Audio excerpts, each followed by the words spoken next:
The objects appear to speak to her. All over her workshop she has the objects on the wall and they have little signs on them that say, Katie, I want to be a teapot, or Katie, I think I need to be a clock.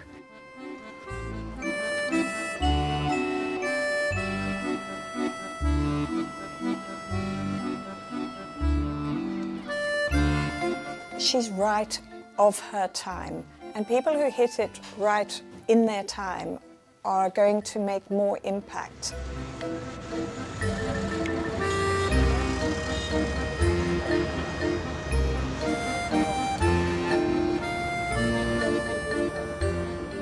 I was decorating my bedroom from being little and reorganizing it. Every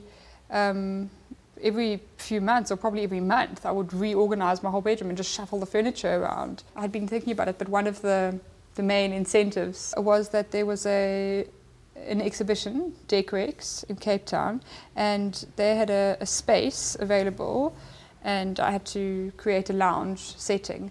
And so I thought that would be the perfect place to launch Recreate. I didn't have a business card, I didn't even have a product.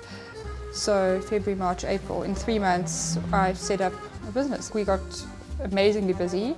I had a stockist in Joburg and also a stockist in Greenpoint. During the World Cup they had a shop on the Fan Walk.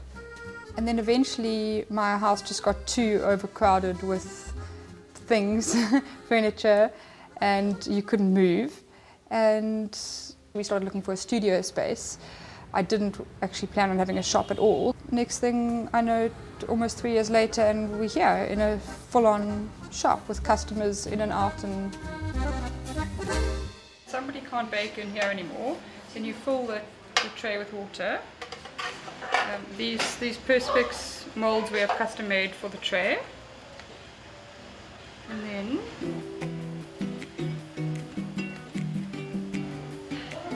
and you can strategically. Anyone can do a flower arrangement. Clever. Oh, that's very clever. It's like flower arranging made easy. Yeah. You can take a very traditional environment and put one of her chairs or one of her extraordinary little tables in, and it'll turn it from being a rather bland environment into something quite exciting. So people use it as accent more than anything.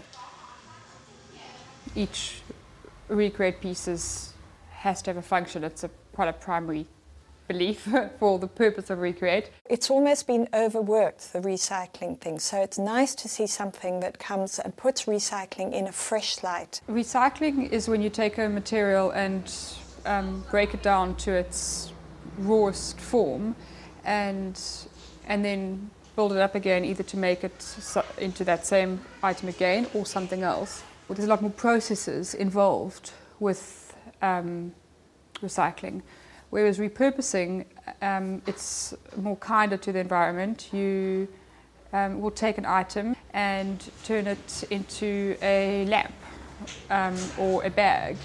So it doesn't have as many processes involved. So it's actually taking an item and just simply giving it a new purpose, repurposing.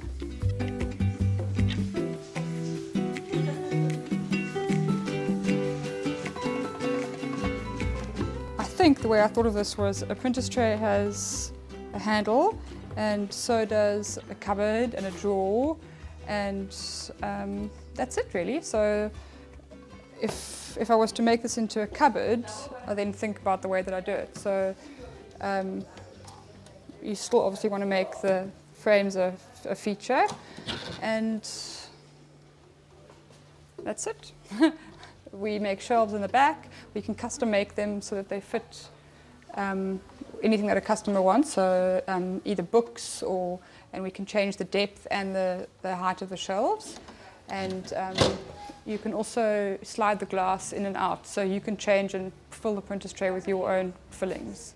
A lot of people associate objects that are upcycled with a kind of hippie style environment.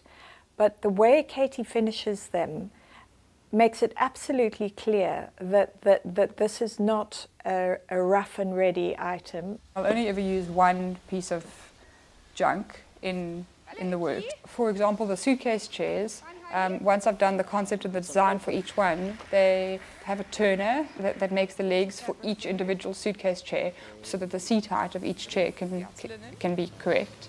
We have an upholsterer, and just so that each finish of each different element that goes into one product can be perfect. This one? Yeah. Okay, it's a black velvet. Oh, it's a velvet. Yeah. Lovely. And that one, black velvet, we can deep button that seat and back. And one product can take from 3 to 5 craft people involved in it. So the legs made. It has transcended what a lot of recycled work is often associated with. I'm sure we will eventually run out of suitcases, which is fine because I don't really want to be making suitcase chairs and suitcase cupboards and suitcase tables for the rest of my life. I think that she'll move forward with her work and with the trends, and she'll take the whole thing onto a completely new level. I think people will always be throwing things away, and so maybe in 10 or 20 years' time, Recreate will be making something from old laptops or making something from cell phones, and so there will always be something to repurpose.